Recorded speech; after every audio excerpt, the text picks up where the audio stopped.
మీ business ఏదైనా మీ ఊర్లో promotion చేయాలంటే అది సుమన్ టీవీతోనే సాధ్యం. ఇప్పుడే సంప్రదించండి. నమస్తే. గుంటూరులో డయేరియా కలరా కేసులు చాలా దారుణంగా పెరిగిపోతున్నటువంటి పరిస్థితి. దానికి ప్రధానమైనటువంటి కారణం చూసుకుంటే ఇక్కడ వర్షాకాలంలో మనకి సీజనల్ వ్యాధులు వస్తుంటాయి. ఇదిగో ఇప్పుడు చూస్తున్నారుగా నా బ్యాక్గ్రౌండ్లో ఇటువంటి పరిస్థితులే ఈ డయేరియా కలరాకి లాంటి ఇటువంటి సీజనల్ వ్యాధులకి కారణం. ఈ మలేరియా, డెంగ్యూ ఇటువంటి జ్వరాలు కూడా తీవ్రంగా వచ్చే అవకాశం ఉంది. ఇది ఎక్కడో కాదండి, బాగా అభివృద్ధి జరిగే ప్రాంతమైనటువంటి Guntur inner ring road Gandhi బొమ్మ సెంటర్ అంటారు. ఇది రాయపాటి శ్రీనివాసరావు కాలనీ. ఈ కాలనీలో చూడండి, కాలనీ ఎంట్రన్స్లోనే వాటర్ ఎంత దారుణంగా స్టాగ్నేట్ అయి ఆగిపోయిందో. దాదాపు 6 నెలలుగా ఇక్కడ ఇదే పరిస్థితి. ఈ కాలనీలోకి వెళ్ళే ఈ వాసులందరూ కూడా ఈ వాటర్నే దాటుకొని వెళ్ళాలి. ఈ వాటర్ చూస్తే చాలా దారుణమైనటువంటి మురికి నీరు. దాదాపు వర్షం పడితే మోకాళ్ళ లోతులు కాదు, నడుముల లోతుల నీరు అయితే ఇక్కడ చేరుతుంది. వర్షం ఆగిపోయి కూడా దాదాపు ఒక 3-4 రోజులు అవుతుంది. అయినప్పటికీ వాటర్ చాలా దారుణంగా ఇక్కడ స్టోర్ అయినటువంటి పరిస్థితి. ఎవరు రావాలన్నా కూడా స్కూల్స్కి, కాలేజెస్కి వెళ్ళే పిల్లలు ఉన్నారు, అదేవిధంగా రోజు పనులకు వెళ్ళే వాళ్ళు ఉన్నారు. సో వీళ్ళందరూ కూడా ఇక్కడ వాటరు నిలిచిపోయిన ఇవన్నీ దాటుకొని వెళ్ళాలి.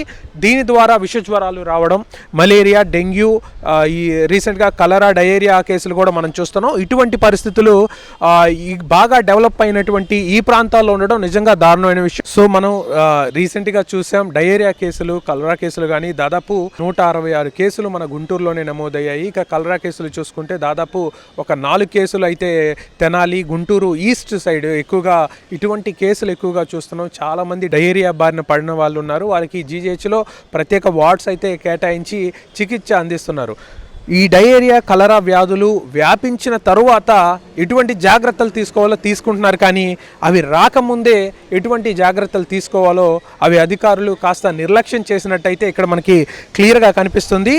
గాంధీ బొమ్మ ఇన్నర్ రింగ్ రోడ్డు ప్రాంతంలో ఇక్కడ ఉన్నటువంటి స్థానికులు ఏమంటున్నారో వాళ్ళ మాటలు ఒకసారి తెలుసుకునే ప్రయత్నం చేద్దాం.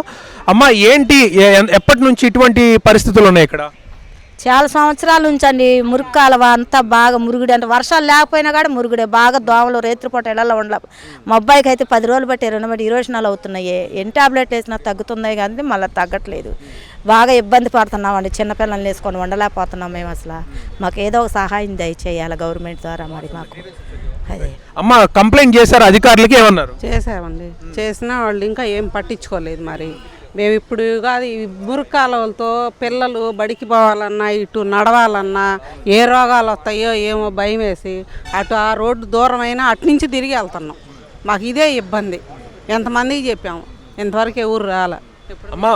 అమ్మా, ప్రధానంగా ఇక్కడ కారణం ఏంటి? ఇక్కడ నీళ్లు ఇలా ఆగిపోవడానికి కారణం ఏంటమ్మా? పల్లం అయిపోయిందండి. గోరంట్ల నుంచి, ఎర్రజెరువు నుంచి అటు నీళ్ళన్నీ కూడా ఇటు వస్తూ ఉంటాయి. ఈ నీళ్లు తాగే నీళ్ళు కలటం వల్ల వాంతులు, ఇరేషనాలు, జ్వరాలు ఇలాంటివి వస్తున్నాయి.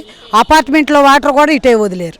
వాళ్ళు కంప్లైంట్ చేస్తే ఎంపటే స్పందించి వాళ్ళ కాలువలు కట్టించి వాళ్ళు చేశారు. కానీ మరి కాలనీ వాళ్ళు 30 సంవత్సరాల మట్టి మొరపెడతాను ఇదే పని. ఈ నీళ్ళు ఇక్కడే ఉంటాయి అన్నమాట. ఒక్కొక్కళ్ళకైతే బాగా ఎలర్జీలాగా, ఒంటి నిండా ఒక తామర గజ్జిలాగా అలా వచ్చేసి వైరస్ లాగా వచ్చేస్తున్నాయి అన్నమాట. మరి ప్రభుత్వం స్పందించి ఏదన్నా మరి ఇక్కడ వంతిలాగా గడతామో లేదా తూము లేతం ఏదో మాకు సహాయం చేయాలి. అమ్మ, ఏంటి ఇక్కడ పరిస్థితి? పరిస్థితి ఏముందండి, ఎప్పుడు నీళ్ళు నిలుస్తున్నాయి. కొన్ని సంవత్సరాల నుంచి, 30 సంవత్సరాల నుంచి మేము అంటున్నాం. పిల్లలకి జ్వరాలు కానీ కానీ మరి తాగే నీళ్ళల్లోనే మరి నీళ్లు కలుషితం అయ్యి మురుకులు వస్తున్నాయి. ఆ మురికి నీళ్ళు తాగటం వల్ల పిల్లలకి ఎలర్జీ, జ్వరాలు, మరి కాలేజీకి వెళ్తానికి, స్కూల్కి వెళ్తానికి కూడా చాలా ఇబ్బంది పడిపోతున్నాం. దోమలు అయితే అసలు విపరీతంగా బయటకు వస్తానికి లేదు. అసలు అంత ఇబ్బంది పడిపోతున్నాం అనమాట. మరి ప్రభుత్వం స్పందించి మరి కాలువ కానీ మరి కట్టించి నీళ్ళు పోయే మార్గం మాకు ఏదో ఒకటి చూపించమనండి. మరి మేము వేరే ప్రజలు అందరం పనులకి వెళ్ళి వస్తాము. మరి దీని గురించి వచ్చేటప్పుడు చేసేటప్పుడు చాలా అసలు ఎంత బాధపడుతున్నాం అంటే అంత బాధపడిపోతున్నాం. వానలు పడుతున్నప్పుడు, వానలు లేనప్పుడు ఇక్కడ లేనప్పుడు నీళ్ళేనండి. ఇవి డ్రైనేజీలో నీళ్ళని కాలం ఇటేమో మెరక అయిపోయింది, రోడ్డు ఇటేమో పల్లం అయిపోయింది. అటు పోకుండా నీళ్ళు ఇటు వచ్చేస్తున్నాయి. ఇటు వచ్చేసి ఇళ్లలో కూడా వచ్చేస్తున్నాయి అండి. ఉండలేక పిల్లలతో ఎన్నో బాధలు పడుతున్నాం. మాకేదో సహాయం చేసి నీళ్లు పోయేటట్టు దారి చూపించండి అండి. అదేనండి మేము గవర్నమెంట్ కోరుకునే సహాయం.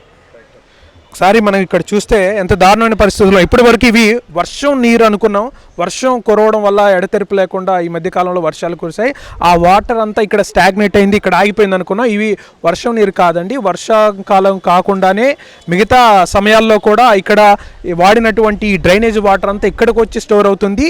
ఇటువైపు పల్లంగా ఉండటం వల్ల ఆ వాటర్ అంతా పైకి వెళ్లకుండా కిందే ఆగిపోతుంది. దీనివల్ల దీర్ఘకాలిక వ్యాధులు, అదేవిధంగా సీజనల్ డిసీజులు అన్నీ వస్తున్నాయని చెప్పేసి ఇక్కడ జనాలు చెప్తున్నటువంటి పరిస్థితి.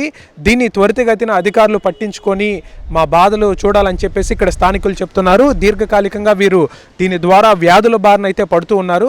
సో ముఖ్యంగా ఇటువంటి సమస్యలే డయేరియాకి, కలరాకి కానీ ఇప్పుడు జీజీహెచ్లో జాయిన్ అవుతున్నటువంటి చాలా మందికి కూడా ఉన్నటువంటి సమస్య. ఇక్కడ ఈ వాటరు చాలా దారుణమైన విషయం. ఇది ఈ వాటరు ఇప్పుడు ఏదైతే వీళ్ళు డ్రింకింగ్ వాటర్గా యూస్ చేస్తున్నటువంటి వాటర్లో కలుస్తున్నాయి. దాన్ని ప్రతిసారి కాచి చల్లార్చి తాగే పరిస్థితులు ఉండవు. పనులు చేసుకునే వాళ్ళు ఎక్కువ ఉన్నారు కాబట్టి, వాళ్ళు రకరకాల ప్రాంతాలకు ఉంటారు కాబట్టి వాళ్ళ దగ్గర ఆ హాట్ వాటర్ స్టోర్ చేసుకునే ఈ ఫెసిలిటీ కూడా ఉండదు కాబట్టి, సో వాళ్ళు ఆ వాటర్ తాగుతున్నారు. దాని ద్వారా దీర్ఘకాలికమైనటువంటి రోగాలకి గురవుతున్నారు. ఇంటర్నల్గా ఆర్గాన్స్ కూడా చెడిపోయి ఇక్కడ చాలామంది ఇబ్బంది పడుతున్నటువంటి పరిస్థితి. ఇది ఇక్కడ ఉన్నటువంటి పరిస్థితి. కెమెరామెన్ హోసనతో శివరాజ్ శంకర్, సుమన్ టీవీ, గుంటూరు.